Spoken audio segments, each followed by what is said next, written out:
Hey everyone, this is Chef Steven. Welcome back to my kitchen. Today we are doing a twist on a classic dish. We're going to do some mushroom risotto, but instead of doing the traditional arborio rice, we're going to try it with some steel cut oats. The reason for this is because this is a little bit of a diabetic-friendly recipe. For those of you who don't know, I am pre-diabetic, so I've been kind of watching it just a little bit, and of course, I love risotto. Now, this is the perfect side dish for just about anything. Seafood, poultry, pork, red meat. We've got a few of our traditional ingredients. For example, we've got our onions, we got some garlic. Now, we're doing a little bit of some oyster mushrooms. We're doing enoki mushrooms, something a little bit different. I'm adding a little bit of some Parmesan cheese with a little chili powder in there. Of course, you can't do it without your broth, so we're doing a little bit of our low sodium broth. And to keep a little bit of that creaminess, we got a little bit of some creme fraiche. You got your seasonings, and as an added bonus, we're doing some green vegetables because I love broccoli. So let's get this started, shall we? The first thing that you want to do is cut up all your vegetables. Fortunately for us, our oyster mushrooms are already cut, so we're just going to cut up our onions and our garlic and go from there.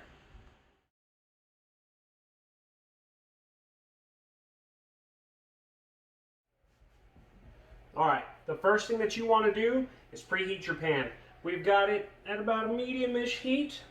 We're going to get a little bit of some avocado oil spray. I'm going to add just a little bit. When it comes to cooking this way, the sprays are better as there are a lot of calories in regular oil. So let's start cooking our onions and our garlic.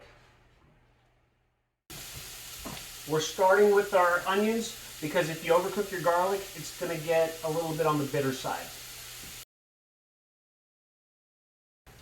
Now that our onions are starting to get soft, I think it's safe to say we can start adding our garlic, our mushrooms, our broccoli, let everything start to kind of cook together.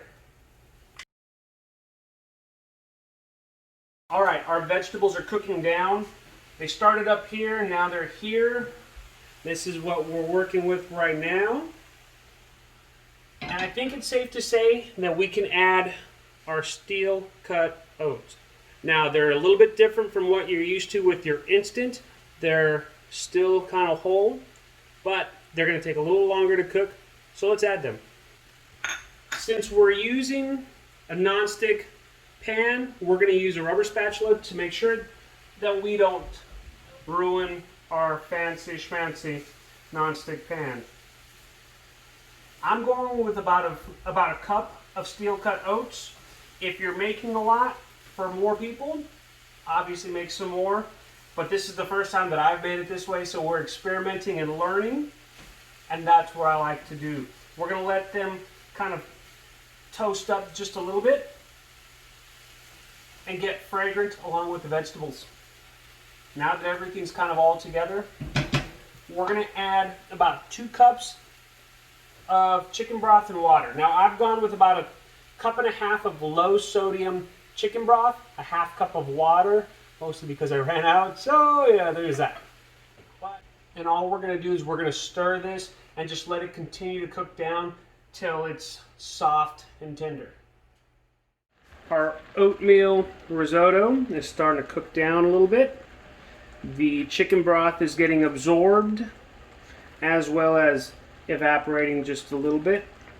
Again, you just want to constantly stir this so that way it'll cook evenly and you won't get any burn spots on the bottom, but also don't have your heat up too high. We'll give this another 5 minutes. All right, this would be a good little stopping point to kind of show you where we're at. When you taste your oats, they're a little bit firm in texture. They're starting to absorb a lot of that liquid.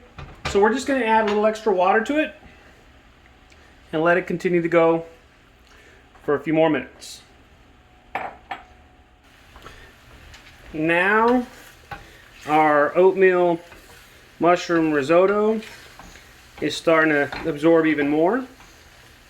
So we've added probably an extra cup and a half. So we're at about 3.5 cups of liquid over about 25 minutes or so. If you have a little bit of some heavy cream, now would be a good time to add some. But we're going to add a little creme fraiche, because that's what I got in my refrigerator. We're going to stir this all in.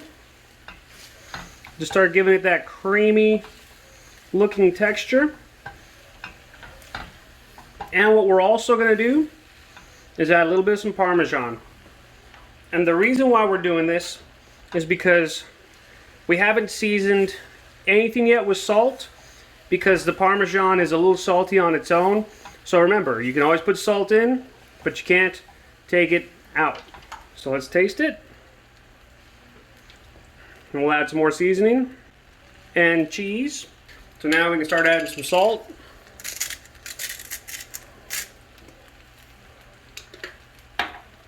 I like to add a little extra onion powder. And a little bit of some white pepper. We'll mix this all up. Alright, I think we're ready. Alright, now that this is done, we're ready to kind of put this into a bowl. Now when it comes to diabetic cooking, I've learned it's all about portion control. Portion sizes, something like this, a little later in the evening, I would probably do like about a 1/4 cup or so. But with all this, I have meal prep for the next few days. I'm set. So let's taste this. Spot on. Just like risotto. I hope you'll learn something new today. This is such a great side dish for so many different things. Make sure that you follow me on social media. Chef Steven Gonzalez on Facebook. Chef Stegons on Instagram. Make sure you hit that like and subscribe button. And we'll catch you next time.